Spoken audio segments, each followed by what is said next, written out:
Hello everyone, कैसे हैं आप सब लोग। आई होप कि आप सब लोग अच्छे होंगे। आज है 31 जुलाई और देखते हैं आज से रिलेटेड करंट अफेयर्स के कुछ इंपॉर्टेंट क्वेश्चन। इसके पहले हम देखेंगे one liner of the week. तो इसमें फर्स्ट पॉइंट है, इसरो द्वारा ब्राज़ील के अमेजोनिया वन उपग्रह को लॉन्च किया गया। बीसीसीआई ने अपना भव्य कार्यकारी अधिकारी के रूप में हेमांग अमीनी को नियुक्त किया। पी प्रवीण सिद्धार्थ को राष्ट्रपति के निजी सचिव के रूप में नियुक्त किया गया। भारत ब्रिटेन में निवेश करने वाला दूसरा सबसे बड़ा देश बना। अब भारत दूसरा बड़ा देश है तो सबसे पहला कौन सा होगा? सबसे पहले है अमेरिका। और वीज़ा ने वीज़ा सोर्स लॉन्च करने के लिए फेडरल बैंक के साथ साझेदारी की। ये थे आज के करंट अफेयर्स के इम्पॉर्टेंट कुछ पॉइंट्स। और अब हम क्वेश्चन की ओर आते हैं। तो पहला क्वेश्चन है, हाल ही में यूएन चीफ ने किसे अपने नए सलाहकार के रूप में नियुक्त किया है? तो इसका आंसर है अर्चना सौरंगे। तो भारतीय जलवायु कार्यकर्ता अर्चना सौरंगे को संयुक्त राष्ट्र के महासचिव एंटोनियो गुटेरेस ने अपने नए सलाहकार समूह में शामिल किया है। और इसमें नेता नेता युवा शामिल है। इस समूह में जो है नेता युवा शामिल है, जो बिगड़ते जलवायु संकट से निपटने के लिए दृष्टिकोण और समाधान प्रदान करेंगे। क्या करेंगे? जो बिगड़ता जलवायु संकट है इससे निपटने के लिए दृष्टिकोण और समाधान प्रदान करेंगे। अब यहाँ पर बात आई है यूएन की। तो यूनाइटेड नेशन, इसका फुल फॉर्म है यूनाइटेड नेशन और इसका हेडक्वार्टर है न्यूयॉर्क में। और इसके अध्यक्ष कौन है? महासचिव है एंटोनियो गुटेरेस। और वर्तमान में संयुक्त राष्ट्र में सदस्य देशों की संख्या है 193। 193 देशों की सदस्य देश है। यूनाइटेड नेशन के 193 देश सदस्य हैं। नेक्स्ट क्वेश्चन हम देखते हैं, स्मार्ट ग्रिड प्रौद्योगिकी पीएफसी ने किस आईआईटी के साथ समझौते पर हस्ताक्षर किए? तो इसका आंसर है आईआईटी कानपुर। तो पीएफसी ने आईआईटी कानपुर के साथ स्मार्ट ग्रिड टेक्नोलॉजी में प्रशिक्षण, अनुसंधान और उद्यमिता विकास के लिए एक समझौते पर हस्ताक्षर किया है। और इस समझौते का वर्चुअली प्लेटफॉर्म पर था। ये जो समझौता था वर्चुअली प्लेटफॉर्म पर था। और इस समझौते का उद्देश्य क्या है? तो इस समझौते का उद्देश्य आईआईटी कानपुर को स्मार्ट ग्रिड प्रौद्योगिकी पर अनुसंधान और विकास के लिए बुनियादी ढांचे के विकास में सहायता प्रदान करना। इसका क्या उद्देश्य है कि आईआईटी कानपुर के द्वारा जो स्मार्ट ग्रिड प्रौद्योगिकी है उस पर अनुसंधान और विकास में सहायता प्रदान करना है। नेक्स्ट क्वेश्चन है एचआरडी मंत्रालय का नाम बदलकर क्या नाम रखा गया? तो इसका नाम शिक्षा मंत्रालय रखा गया। तो केंद्रीय मंत्रिमंडल ने मंत्रालय के नाम में बदलाव की मंजूरी दे दी है। और एचआरडी मंत्रालय, तो एचआरडी मंत्रालय, इसके मंत्री कौन है? रमेश पोखरियाल। और एचआरडी का फुल फॉर्म है ह्यूमन रिसोर्स डेवलपमेंट। अब हम नेक्स्ट क्वेश्चन देखते हैं। नेक्स्ट क्वेश्चन है, केंद्रीय मंत्रिमंडल ने नई राष्ट्रीय शिक्षा नीति 2020 को मंजूरी दे दी है। यह किसकी अध्यक्षता में हुई?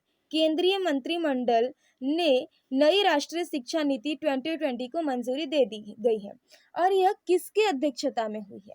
तो इसका आंसर है नरेंद्र मोदी। तो हाल ही में स्वीकृत राष्ट्रीय शिक्षा नीति 2020 34 वर्षीय राष्ट्रीय शिक्षा नीति 1986 की जगह लेंगे। ये जो शिक्षा नीति है, स्वीकृत राष्ट्रीय शिक्षा नीति 2020, ये 34 वर्षीय राष्ट्रीय शिक्षा नीति 1986 की क्या लेगी? जगह लेगी। अब ये जो शिक्षा नीति है 21वीं सदी की पहली शिक्षा नीति है।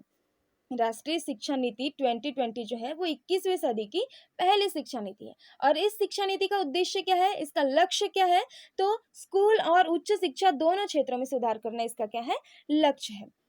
तो अब हम देखते हैं नेक्स्ट क्वेश्चन है, हाल ही में Rafale multi role combat jet Bharat पहुंचा। यह किस देश द्वारा निर्मित किया गया? क्या था? Rafale multi role combat jet, ये भारत पहुंचा है। तो ये किस देश के द्वारा निर्मित किया गया? तो इसका आंसर है फ्रांस। तो फ्रांस में निर्मित 5 राफेल मल्टीरोल कॉम्बैट जेट का एक बेड़ा भारत पहुंच चुका है। और राफेल जेट ने फ्रांस के बंदरगाह मैरिग्नेक एयर बेस से 7000 किलोमीटर की दूरी तय करने के बाद अंबाला के वायुसेना बेस पर लैंड किया है। कितनी दूरी तय की है?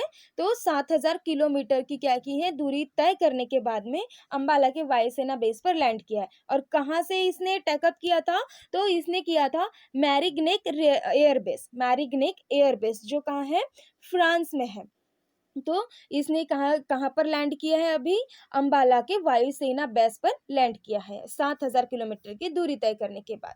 और राफेल मल्टीरोल कॉम्बैट जेट इसे गोल्डन एरो के नाम से भी जाना जाता है। जो ये Rafale multi role combat jet है, इसे गोल्डन एरो के नाम से भी जाना जाता है। किस नाम से जाना जाता है? गोल्डन एरो के नाम से भी जाना जाता है। नेक्स्ट क्वेश्चन है हाल ही में किसके द्वारा नॉलेज रिसोर्स सेंटर नेटवर्क को लॉन्च किया गया? हाल ही में किसके द्वारा नॉलेज रिसोर्स सेंटर को लॉन्च किया गया है? तो इसका आंसर है पृथ्वी विज्ञान मंत्रालय। तो भारत सरकार के डिजिटल इंडिया पहल के तहत पृथ्वी विज्ञान मंत्रालय ने MOES knowledge resource centre network launch किया है।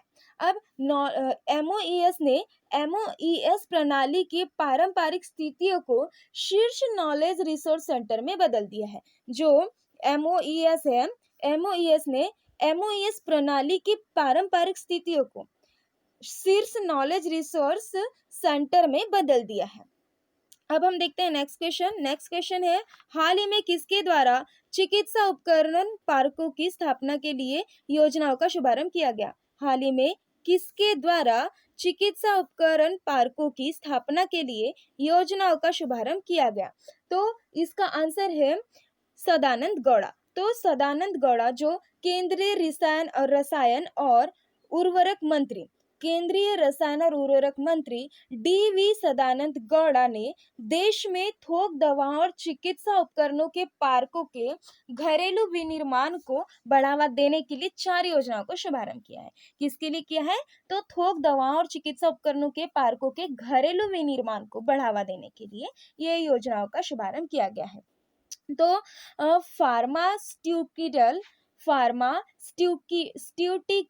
फार्मास्यूटिकल विभाग द्वारा 4 योजनाएं तैयार की है। किसके द्वारा की गई है? फार्मास्यूटिकल के द्वारा क्या किया गया है? 4 योजनाओं को तैयार किया गया है, जिनमें दो विस्तृत दवा और चिकित्सा उपकरण पार्कों के लिए बल्क ड्रग पार्क की स्थापना की गई है। किसकी स्थापना की गई है? बल्क ड्रग पार्क की स्थापना की गई है। ये जो बल्क ड्रग है, ड्रग होते हैं ना, ड्रग्स होते हैं जो मेडिसिन में, उस ड्रग्स पार्क की स्थापना की गई है। नेक्स्ट क्वेश्चन हम देखते हैं। नेक्स्ट क्वेश्चन है हाल ही में किस बैंक ने भारत को $3 मिलियन के अनुदान की मंजूरी दी है? हाल ही में किस बैंक ने भारत को $3 मिलियन की मंजूरी दे दी है? तो इसका आंसर है ADB।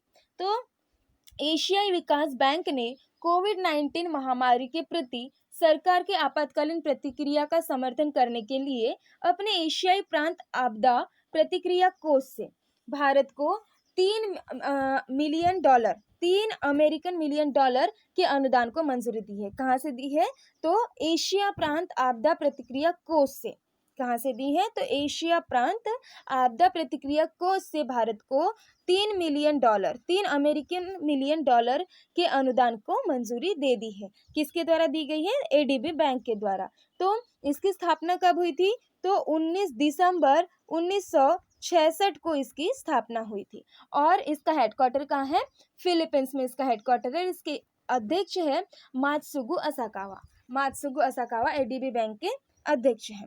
नेक्स्ट क्वेश्चन है हाल ही में किसके द्वारा CSIR के साथ त्रिपक्षीय समझौते पर हस्ताक्षर किए गए हैं?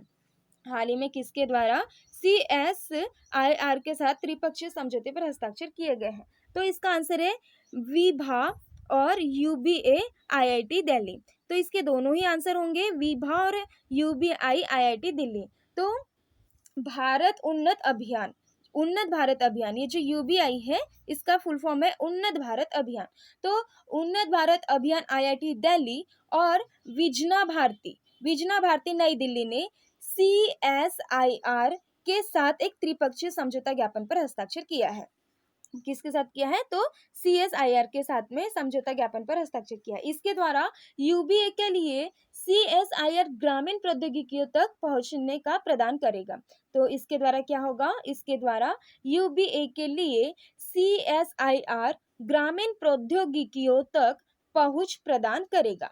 और वैज्ञानिक एवं औद्योगिक अनुसंधान परिषद CSIR, इसे हिंदी में कहा जाता है वैज्ञानिक एवं औद्योगिक अनुसंधान परिषद। इसकी स्थापना कब हुई थी? 1942 में इसकी स्थापना हुई थी। और इसके अध्यक्ष कौन है? तो इसके अध्यक्ष भारत के जो प्रधानमंत्री होते हैं वही इसके अध्यक्ष होते हैं। तो अभी नरेंद्र मोदी जी CSIR के अध्यक्ष हैं। और इसके महानिदेशक हैं शेखर मांडे इसके महानिदेशक हैं। तो CSIR इसका इसको हिंदी में क्या कहा जाता है? तो इसको हिंदी में वैज्ञानिक एवं प्रौद्योगिक अनुसंधान परिषद कहा जाता है। अब हम नेक्स्ट क्वेश्चन देखते हैं। मानव तस्करी के खिलाफ विश्व दिवस के रूप में कब मनाया गया? मानव तस्करी के खिलाफ विश्व दिवस के रूप में कब मनाया गया? तो इसका आंसर है 30 जुलाई। तो संयुक्त राष्ट्र हर साल 30 जुलाई को मानव तस्करी के खिलाफ विश्व दिवस के रूप में मनाया जाता है। क्या करता है संयुक्त राष्ट्र? इस दिवस को मनाता है। और क्यों मनाता है? तो मानव तस्करी के खिलाफ विश्व दिवस के रूप में इसको मनाया जाता है। महासभा ने वर्ष 2013 में 30 जुलाई को मानव तस्करी के पीड़ितों की स्थिति के बारे में जागरूकता बढ़ाने के लिए और उनके अधिकारों के संवर्धन और संरक्षण के लिए व्यक्तियों में तस्करी के खिलाफ विश्व दिवस के रूप में मनाया गया था। तो क्यों मनाया जाता है ये? जो मानव तस्करी के पीड़ित की स्थिति के बारे में जागरूकता बढ़ाने के लिए इसे मनाया जाता है। अब हमने यहाँ देखे 28 जुलाई। तो 28 जुलाई को विश्व प्रकृति संरक्षण दिवस के रूप में मनाया गया था। किसके रूप में मनाया गया था? विश्व प्रकृति संरक्षण दिवस के रूप में मनाया गया था। अब इस बार की तस्करी दिवस, मानव तस्करी के खिलाफ जो विश्व दिवस मनाया गया है, उसकी इस बार की थीम क्या है? तो इसकी थीम है committed to the cause working on the front line to end human trafficking। क्या है? committed to the cause working on the front line to end human trafficking। ये इसकी इस बार की क्या है? थीम है। अब हम देखते हैं कल के करंट अफेयर के क्वेश्चन में हमने देखा था वीडियो में, जो होमवर्क के लिए हमने आपको क्वेश्चन दिया था, हाल ही में किसके द्वारा डेयर टू ड्रीम प्रतियोगिता का शुभारंभ किया गया? हाल ही में किसके द्वारा डेयर टू ड्रीम प्रतियोगिता का शुभारंभ किया गया? तो इसका आंसर है DRDO। तो DRDO के द्वारा क्या किया गया था? इसका शुभारंभ किया गया था। नेक्स्ट क्वेश्चन जो है हमने आपके लिए होमवर्क के लिए रखा है, लखनऊ हरदोई रोड का नाम बदलकर किसके नाम पर रखा गया है? तो इस क्वेश्चन का आंसर आप कमेंट में दीजिए और इससे रिलेटेड जितने भी पॉइंट्स बनते हैं उसे भी आप कमेंट कीजिए। और हमें आप इस वीडियो में बताइए कि और कौन सी चीज़ें हैं जो एग्जाम ओरिएंटेड है और इस वीडियो में हमें ऐड करना है। So thank you for watching video.